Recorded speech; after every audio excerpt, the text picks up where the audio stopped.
we're not aligned at the beginning, that's going to be tough to be aligned. And they really shouldn't. If we don't have if we have the most value and we can solve their problems in the future, they believe we're experts. They have that trust. We're aligned on the direction we're going. Those are the people I want to work with, because even if we fail and make mistakes together, we can say, hey, this is what we wanted to do.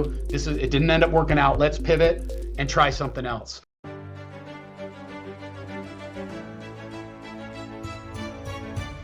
Leaders Talk, Season 2. Hello, everybody. Welcome back. It's your favorite time of the week. It's my favorite time of the week. It is time for Leaders Talk. And as always, I am your intrepid host, Andrew Dupy, head of communications here at Leaders Brands. And today, with me, I have a very special guest. I would guess David Letterman would say my next guest needs no introduction, but I'm going to do it anyway. He's Guffy Wright. So Guffy's an owner and partner and national sales leader at the Mahoney Group, and that's one of the premier and largest advisory firms in the world. Guffy has redefined sales excellence by transforming the company's culture from transactional to transformational. He's pioneering a value advice digital first sales model that drives deeper into client relationships and sustainable growth. And we're going to dig into that value here a little bit. He focused on companies that in scale mode and building systems to accommodate high growth companies with their risk, finance, insurance needs. And beyond that, Guffy's a devoted husband, a devoted father, 4 children, deeply committed to his community and faith, and most importantly to us, he is now an author. He's on Unshakable Leadership and has a few more coming up. Guffy, welcome. That's a big introduction. There's a lot to dig into there. But yeah, just what did I not cover? What do you want our audience to kind of know a little bit about you? Well, Andy, thanks for having me. Super excited to be here. And I want to just kind of recognize you. I know this is not easy to put podcasts on and continue to do this, and you've been doing it for years. So you've done a great job. This third season starting. There you go. You've done a great job.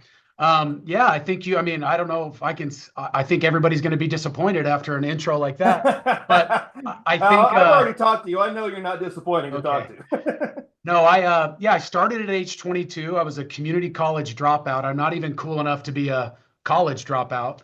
And got married young and started selling insurance at age 22 and really just had to make it. I felt like there was no other option and, made a lot of mistakes, but definitely had to learn a little bit about resilience and grit and some value and things like that I'm sure we'll get into.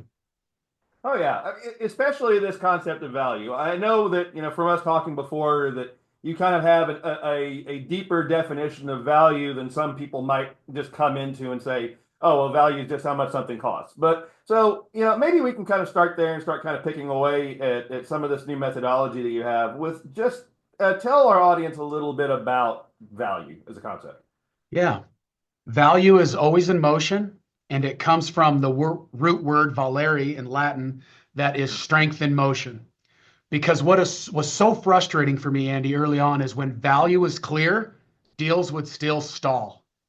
And it just drove me nuts because I couldn't figure out kind of what was going on. And so value is constantly in motion. We value different things at different times. It's contextual.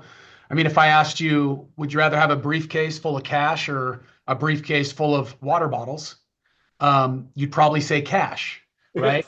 For the situation I'm in now, put me in the desert, though. Put you in the desert for 7 days. Now that water's sounding pretty good. And I can give you a million examples like that. And that just shows that value is constantly in motion. In the book, I talk about, gold coins. I inherited some gold coins from my dad. Well, I don't know what the market price is for gold coins today, around $5,000 an ounce. Some people don't even value gold as an investment, but those gold coins to me are priceless because I got them from my dad. And so value is constantly in motion, and it has to be felt and quantified in order to start going down the path of somebody wanting to do business with you and thinking you can help them. So when you're in a situation, I'm an old sales guy myself, and you're in a situation where you're talking to someone, like let's say you're selling something, or let's say you're even talking about a partnership, some kind of situation where it's going to be transactional. What do you do to try and determine where the most value for the person sitting across from you is? Yeah, clarity is the ultimate goal of value. Right. And so you have to really understand the value that you bring and get clear on the value that they want. Mhm. Soon as you have both of those together, then you are co-anchored together in the value you can deliver each other. And it's really important to get clear on value. Clarity is the goal of value. Right. Yeah. And I like that because, that's something that has been a philosophy for me for a long time is that when you're selling something, it's not necessarily, I mean, the way that I would have approached it in my book when I wrote it was you're not necessarily selling a thing, you're selling a relationship when you're sitting across from someone. And the most value, in my opinion, at that point was building something that would be lasting, building something that would be more transactional on both ends, that benefit both parties, and trying to sell the person on that idea rather than, in my book, I said selling them a watch, say, buy this watch and watch it depreciate and see that. So do you kind of look at it that way, or is it something a little more, or even more robust than that? I do look at it that way. I think I try to make the decision as clean as possible. Right. But as I was mentioning first, when value is clear, deals still stall. And Okay. that is what I try to remove. And how I remove that, I don't just add more information and give them more data. I try to remove layers so they can gain clarity and value.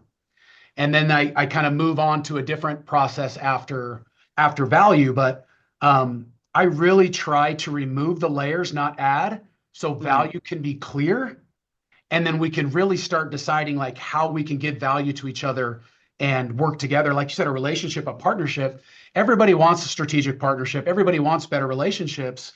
Mhm. But it's really hard to trust somebody if they care more about their commission than they care about your decision. Yeah, and that's where I was getting at that because when you're starting to say, peeling back the layers and creating clarity, you're getting over the fear, aren't you?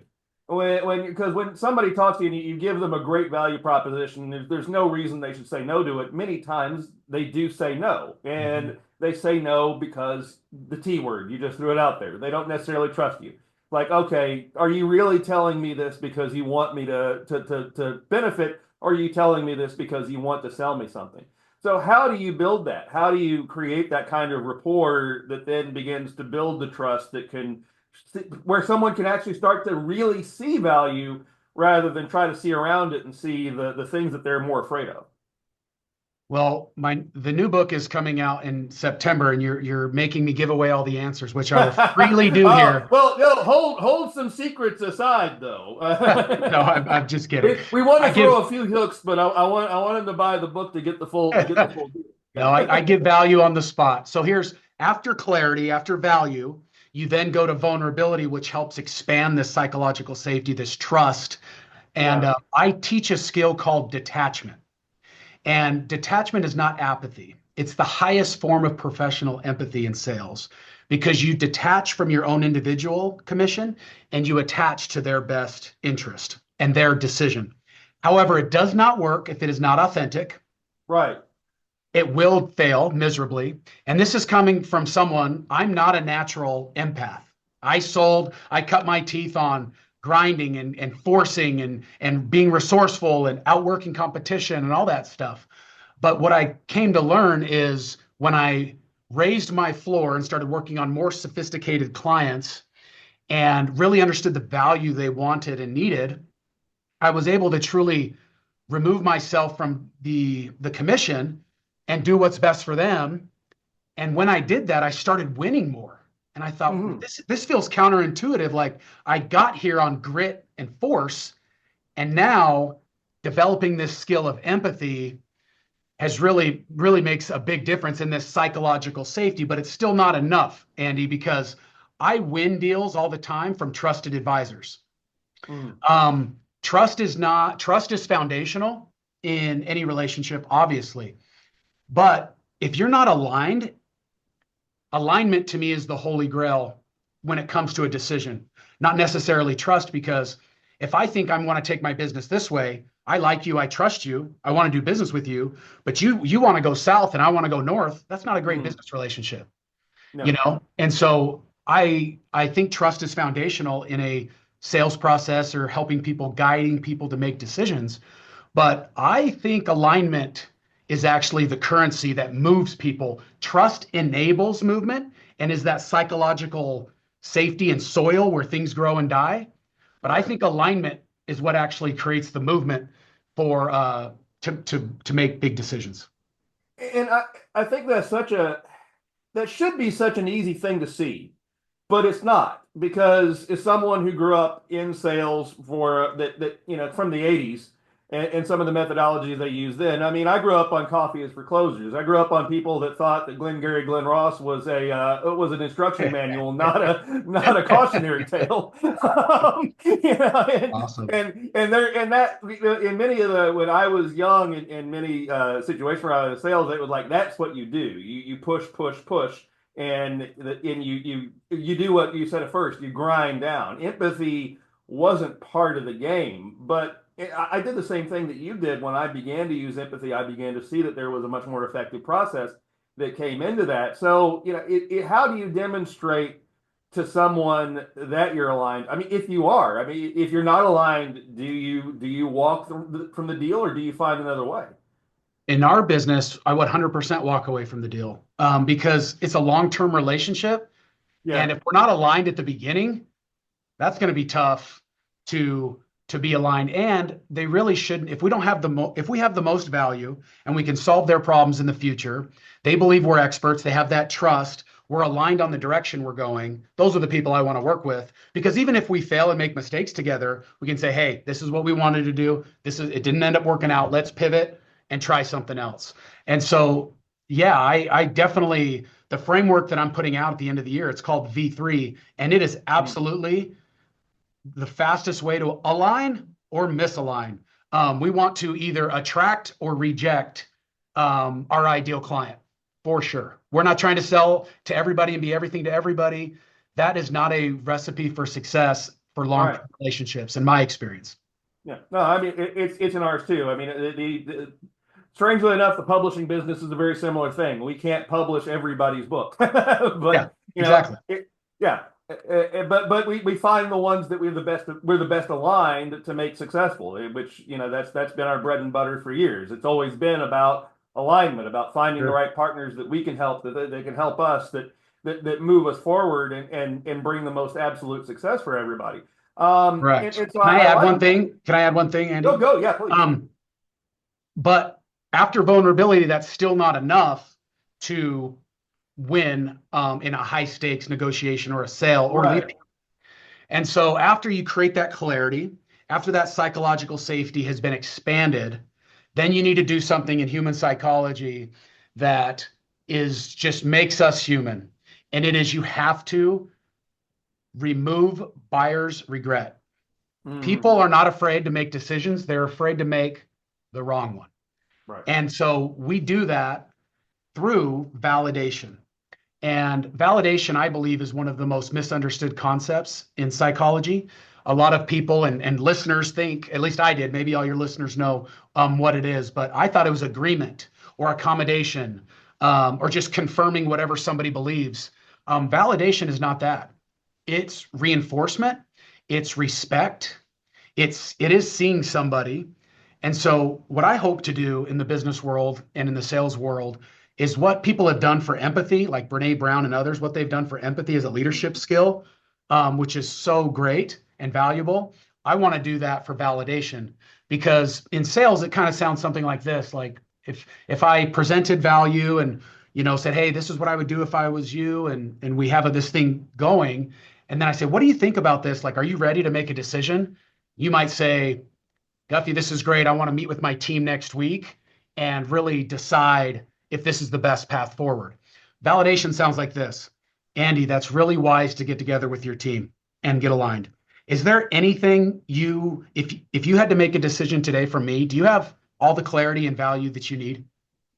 Yeah. Right. And that's validation. Like, I think you could make a decision today. I don't necessarily agree, but I still respect you. And I do think it's wise to meet with other team members and get aligned. That's validation. And so value, vulnerability, and validation in sequential order gets you to decision time. I like that. I really like that, because a lot of times many methodologies push you to try and overcome the objection there. by attacking it and attacking the vulnerabilities Correct. in the person across from me. That says, I'm fine with you doing it, but are you okay right now?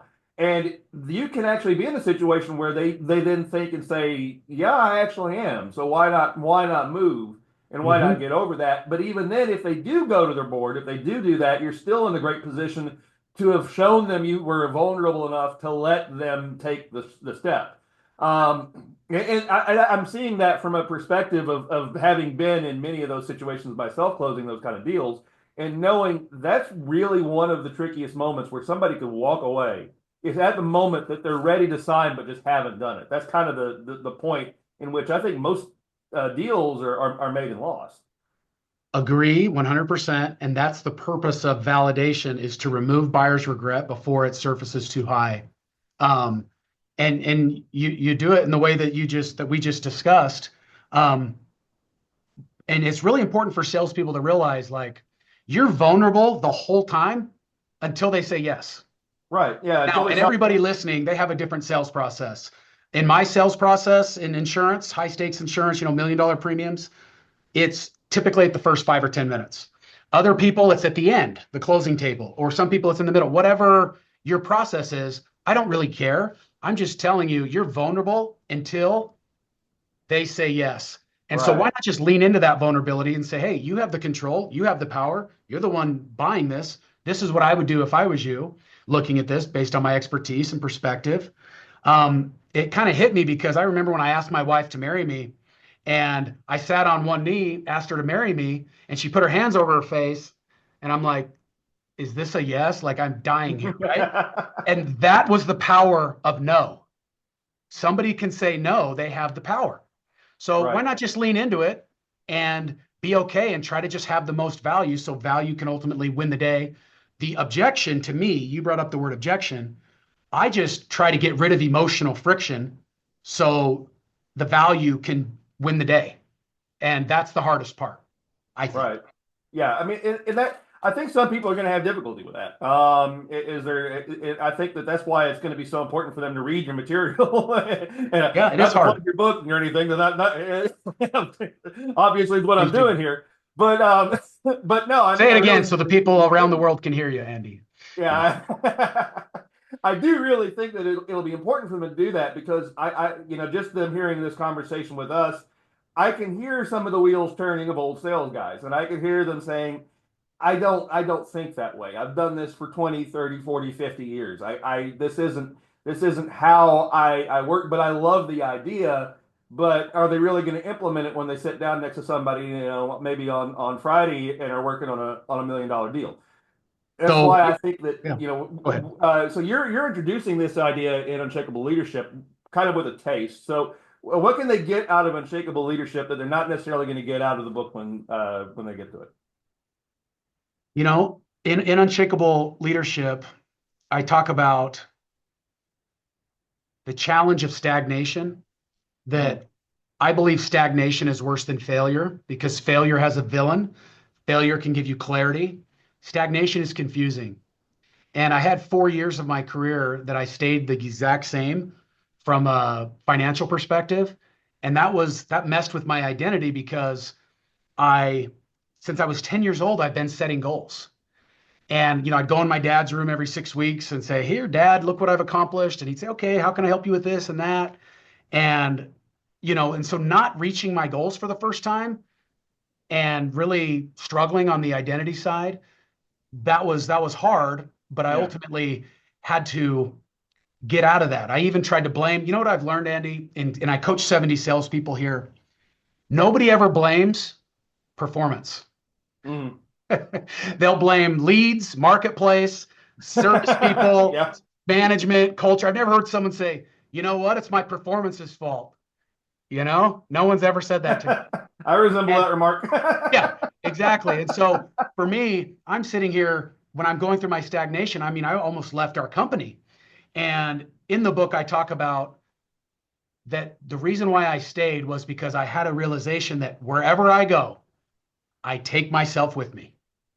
So whatever baggage or emotional friction or issues I have, I'm packing those in those same bags, and I'm taking them to wherever I go. And I thought, you know what? Why don't I work on myself? Why don't I start telling the truth to myself? Why don't I gain more knowledge, business acumen plus emotional intelligence? And ultimately, that's where V3, the framework, decision-making framework, was born. It was out of trial, it was out of grief, and I'm really proud of it. Yeah. And I can see that, because I think that what you're doing here is you're building a structure where if you follow the steps and start to actually think about yourself in a different way at the beginning, you can then unlock those. So those old salespeople that are saying, I can't do it this way, maybe it's time for them to take a little bit of an introspective step back and see if they've been doing it the same way for 30 years. Maybe it's time to try something new. Maybe an old dog can learn new tricks. Yeah, I think they can. I mean, something that helps me is before each meeting, I say, hey, I'm in my brain, I'm thinking, I'm here to give value. Whatever I can do to help this person, I'll do it. And even if they don't go with me, I'm meeting another human today, and just grateful for the opportunity. And Yeah. that helps me kind of reset and get in that right frame of mind. I will say that a lot of seasoned salespeople, they do believe that as soon as they stopped caring and they just started being confident, they got more business. Yeah. You start on level 1, which I call commission breath. Level 2, I call it confident breath, where you're just exuding confidence and you're winning deals. But level 3 is that highest form of professional empathy. And that's not only when you win deals, but it's fun, relationships are deeper, and when your clients call, you're happy to take the phone call because you just want to serve and help and do. And so I think a lot of people that have been doing this for a number of years can definitely resonate with the confidence that they Yeah. have in their sales and their product and how they deliver it. But yeah, getting to that next level of professional empathy, yeah, it takes some discipline for sure. I love it. I love it. It's like sales zen. Yeah, exactly.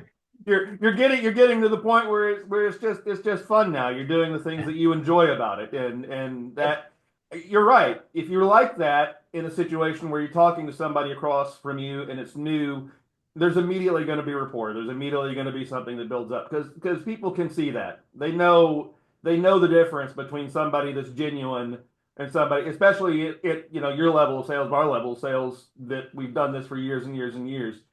I can tell the new dog that doesn't care.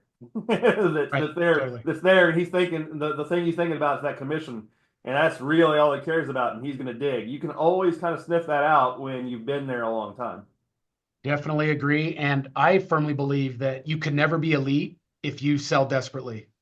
You just Yeah. can't be the best version of yourself. I mean, you grew up in the 80s. I was born in the 80s. I love Stranger Things, on Netflix. And when you care more about your commission and you need that deal, it becomes the upside down. Like reality becomes distorted and you start pushing and Yeah. you're not behaving your best self. It becomes the upside down, truly.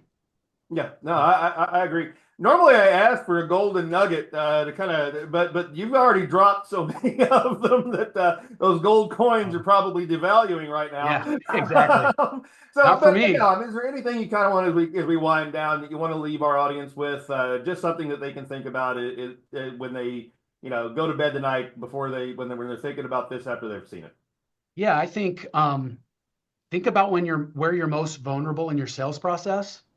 I also would think, do your salespeople understand? Can they state the value that your company brings in one sentence Hmm. or less? Because if they can't make that value statement, I promise the buyers are not going to know your value either. Right. And so I would get just clarity there on that. And I would just recommend everybody learn about validation. I mean, it's totally changed my life and my business and my teams and leadership style is through validation. I think that's just something. I think that's going to be one of the next big skills that leaders are really going to start honing in on. Yeah, no, I agree with you, and I think that everybody should pick up Unshakable Leadership. They should read your chapter. That's not just me shilling for you, even though that is my job. That is genuinely, I'm somebody that after we've talked and stuff I buy in. I'm buying in really really hard to what you're selling here. I guess it's that value that It's you the have value's demonstrated. always in motion. Yep, it's definitely there. Well, Guffy, we're going to have you back a little bit later, but until then, how can our audience find out a little bit more about you? Yeah, just go to my LinkedIn page and you can see the content I put out for decision making psychology. Um, I specialize in multifamily insurance, global companies, and then also do some speaking engagements. And so if you have anything upcoming, value-based or decision-making psychology, love to have a conversation with you. Fantastic. Ladies and gentlemen, check that out. And like I say, Guffy, when you got your book out, let's have another conversation. We'll dig a little bit deeper into this because I think we kind of peeled off a little bit of that onion, but there's a lot more under that layer to preview for our audience so they can actually get the most value out of your book. All right. Thanks, Andy. Thanks, Guffy.